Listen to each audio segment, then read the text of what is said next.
What's up, YouTube? ODST General back again with what is basically a Operation Trebuchet news update, but we're going to be calling it Intersystem news now, or something else. I haven't 100% settled on this name, and to be honest, this is something I've wanted to do for a while, so there's going to be a number of changes to the channel starting with this video.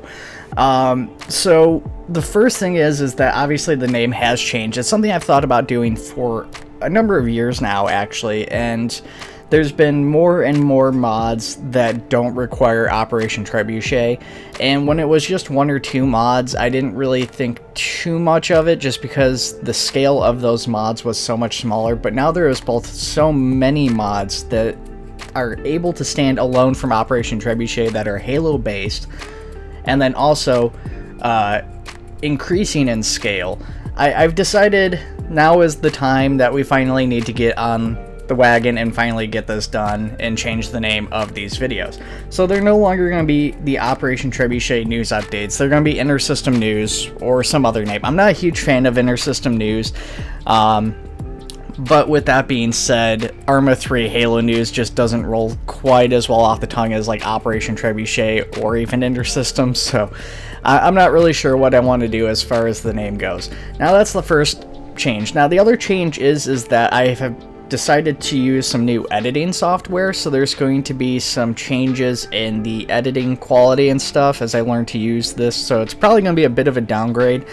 The fact is that this editing software, the new one I've switched to, seems a lot more powerful. I was using Sony Vegas Pro 15, which I had picked up on sale through Humble Bundle a couple of years ago, and it served me pretty well, but it had a lot of stability issues, so I've switched over to DaVinci Resolve 17. I just made the switch the other day.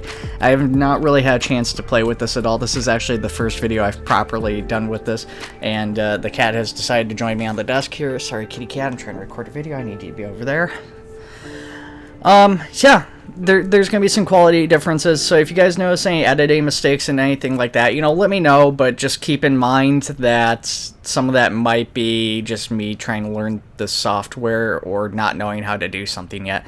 Okay, so with that being said, let us go ahead and actually talk about the Operation Trebuchet news, because it has been like 2 months since I have covered any of this news. I guess I probably, really quick before we get into it, I will cover that. I did kind of cover this already in my channel update, but basically, if you guys didn't watch my channel update, I had COVID at Christmas time. I was super busy with work before Christmas, which meant after getting COVID, I was extremely busy after Christmas because I was behind work because of that. And yeah, so I was just playing catch up and stuff, and things were super crazy. Things kind of slowed down at work for a little bit.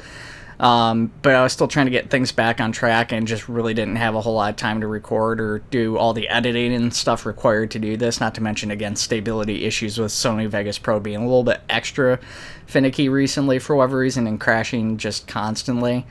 So that is why there hasn't really been a whole lot of videos at all, let alone any like Operation Trebuchet videos. But I've got some goodies to show off to you guys. Now, there isn't a huge amount of stuff that is being worked on for Operation Trebuchet itself, but there is some really awesome stuff you guys are probably going to be very excited for, especially the second bit. But starting us off, we have I almost said Hollywood. We have Vlad Scorpion, which is being implemented by Thomas. This was something that we showed off a little while back, and yeah, it's pretty cool. It's it's a new Scorpion tank. It's got a lot of really awesome add-ons with camouflage, netting, and pouches and cargo containers and all that stuff that can get added on there, which I really like. So that's exciting stuff. Now, of course, we kind of already knew about this, so this isn't really anything insanely new. This is basically just going through the same process the Oryx went through a couple months ago. So it's just finally catching back up with that and getting done, which I'm excited for. So hopefully, this shouldn't take too terribly long for Thomas to get implemented, since he already went through a lot of the same stuff with the Oryx. I'm guessing he's probably already knows how to do a lot of this. The only criticism I really have with this new tank is how blue all the windows are. I don't know if they're supposed to be transparent, and the transparency just hasn't been implemented yet, or if they're intended to be textured like that. But if they're intended to be textured like that, which I kind of doubt. That is way too blue. I'll say that. Now, going on though, this is probably the bigger news that I think a lot of you guys are going to get really hyped up for. Lee has been working on a longsword for the past couple months, and he's making really good progress on it. So we've got some images of that. We've got some footage of an animation test with the landing gear and everything. It's got a interior setup. It's pretty much very similar to the longsword we had that Zero had done. It's basically, it's based off the Halo 1 model with some modifications or tweaks made. So I'm really excited for it. The thing is that I don't think the longsword makes a whole lot of sense for armor, and I think a lot of people don't, and that's why the development team didn't rush to replace it. But with that being said, the longsword is one of my favorite vehicles from Halo, especially the Halo 1 variant of it is just such a super cool vehicle. It's like the first vehicle you're introduced into Halo if Halo 1 was your first game, because you see the longswords flying outside the Pillar of Autumn, I guess, unless you want to count the Pillar of Autumn. That might be the first because it's the biggest, but they're just so cool, and I love having them in armor, even if they don't really make a lot of sense, even if they don't work that well because of their size. I'm excited and hyped up to have a longsword, and I'll be honest with you guys. So that's really cool. I'm really excited to show that stuff off to you guys. Now, on top of that, there's going to be another thing related to the longsword later on in community, but we'll talk about that in a little bit. Before we get to that, let's go ahead and talk First Contact. So Operation Trebuchet First Contact has had some updates too. Nothing super crazy yet, but an update to the Banshee chaff pods was included, which changes how they appear. So they're kind of a bluish plasma-y color now instead of being the standard chaff colors that you get with standard armor. So that's cool stuff. I really like it. It's a minor change, but it just feels more appropriate, and so I dig it. Drake has also continued work a little bit on the Spectre. I don't know really what's going on with this because these images I have, I believe, are from pretty close to the last time I posted a video, so these were from super long afterwards, so I don't know the exact status of this thing. It looks like it was pretty much ready to go, so it might just be awaiting being configured and added in, but I'm not sure if that's actually the case or not. But I'm guessing if it's not there yet, it's probably very, very close to being to that point. So then we're going to go on to community stuff, and we're going to be taking a look at the first MU to start us off so we can stay on theme with the Covenant stuff. And the first MU has got a couple different things going on with the Covenant. First off is they're doing Covenant drop pods. So the drop pods the Covenant use are getting added in, and they're pretty cool. It's exciting stuff. They're actually multiple Covenant that get carried inside, and that's pretty neat. That's really all I have to say about it. I mean, there's some footage of it and everything, which is cool, though. I definitely dig it. But what's new that we haven't talked about is the Covenant bust. The Shadow is getting added in. I can't remember. I'm pretty sure I saw a post where they said there's going to be 6 variants of this thing, too, which is crazy. So we're going to see a lot of different versions of this. Obviously, there's just based off what we see in games, there's the troop carrier, and you've got the vehicle carrying version, and probably a gas or something carrying version. I'm guessing, I'm not 100% sure if that's the version we would see or not.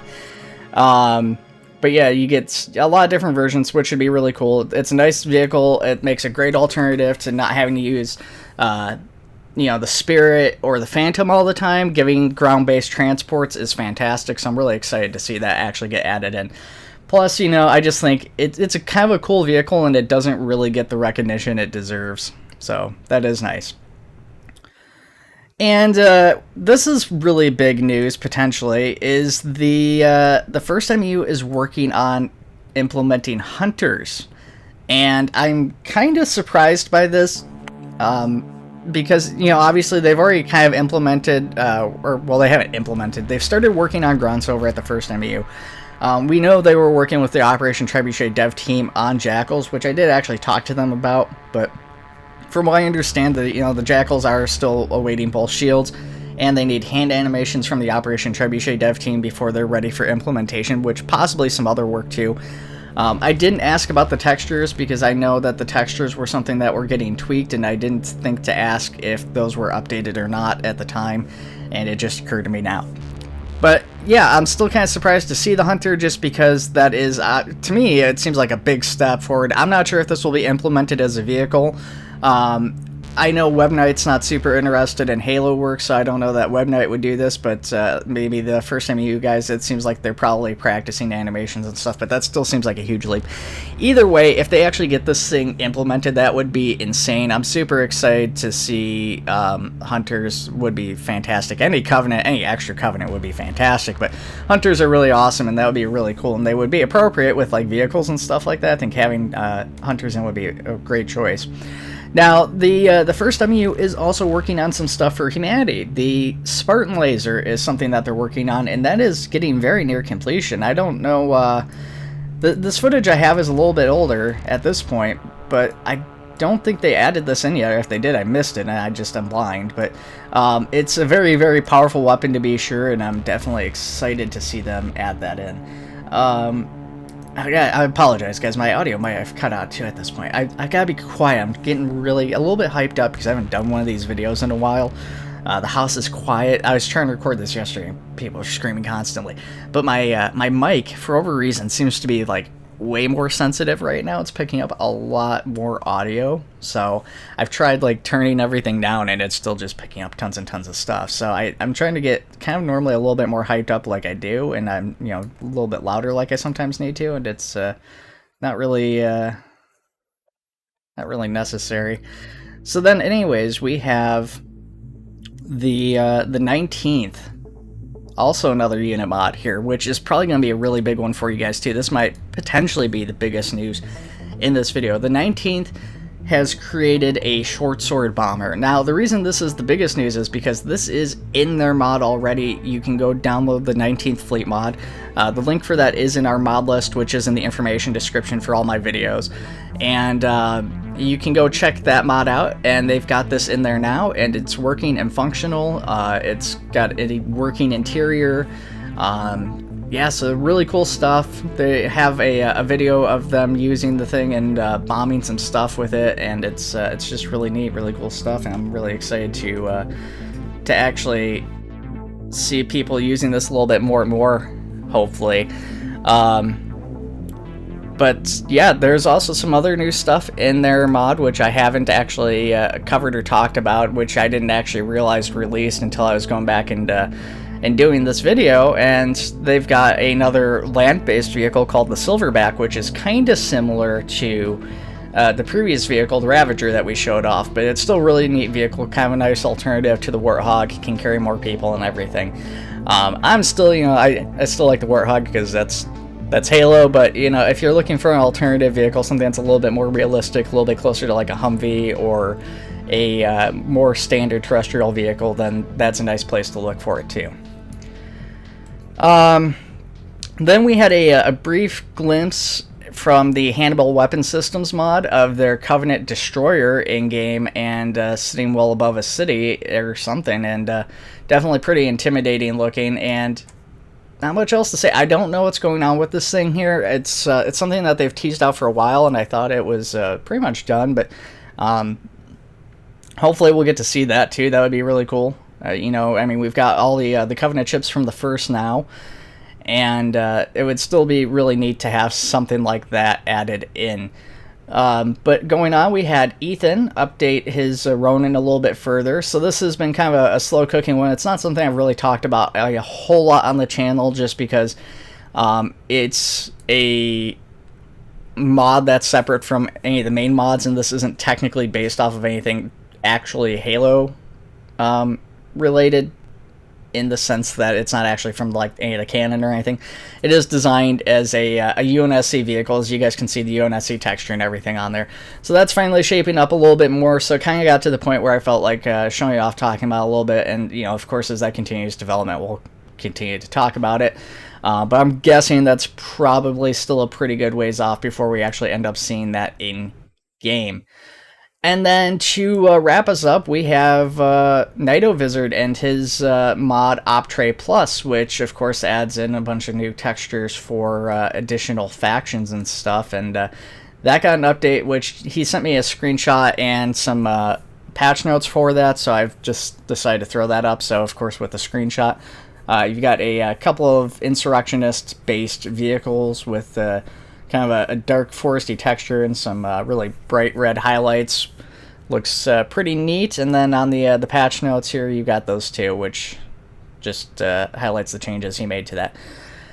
Alright guys, well that's going to be the video this time around. And, you know, again, it's been like 2 months, so I'm sure there's almost certainly things I've missed. Or, you know, if that is the case, if there's stuff that is out there that I didn't talk about in this video, let me know in the comments below. I did tease out with my channel update video another big Halo announcement, which I haven't had a whole lot of chance to work on, unfortunately, again, as work has started to pick up for me again. But that still needs to be done and everything, so we're going to talk about that at some point here, hopefully in the not too distant future. I'm going to start working on that video. But alright guys, take it easy. I'll see you all in the next one.